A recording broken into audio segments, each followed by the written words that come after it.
"Ma'am, I'm afraid there's been a mistake," the head waiter said, his voice cold. The whole dining room seemed to pause. An older woman in a simple coat stood at the entrance of the city's most exclusive restaurant. She clutched a worn handbag. The head waiter, Julian, looked her up and down. "This is a reservation-only establishment." The woman smiled gently. "I do have one.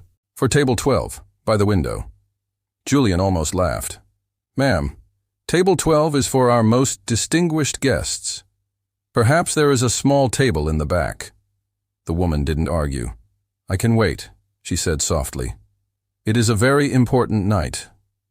Julian gestured dismissively towards the crowded bar. "Wait over there." He then walked away, pleased with himself. The restaurant was buzzing.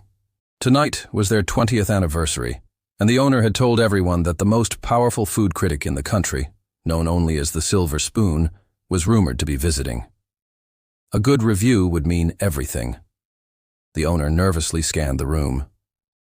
"Any sign of her, Julian? She writes anonymously. She could be anyone." Julian puffed out his chest. "Don't worry, sir. I have been seating only our finest clients. No one unusual has come in." Suddenly the owner's phone buzzed. He looked at the message, and his face went pale. "She's here? She says she's been waiting at the bar for 15 minutes? He rushed towards the bar and stopped dead. He was looking right at the old woman in the simple coat. "Madame Dubois?" he stammered. It is an honor to have you." Julian froze. The entire room went silent. That was her, the Silver Spoon. The owner personally escorted Madame Dubois to table 12. She sat down and looked at Julian, her gentle smile now holding a new weight. 20 years ago, she began, her voice clear and strong. "My late husband and I sat at this very table. It was the night I decided to start my career in food criticism." The room was speechless. You see, a restaurant isn't about keeping people out. It's about welcoming them in to make memories. She looked pointedly at Julian. "You judged my coat, not my character." The owner looked at Julian, his expression hard as stone.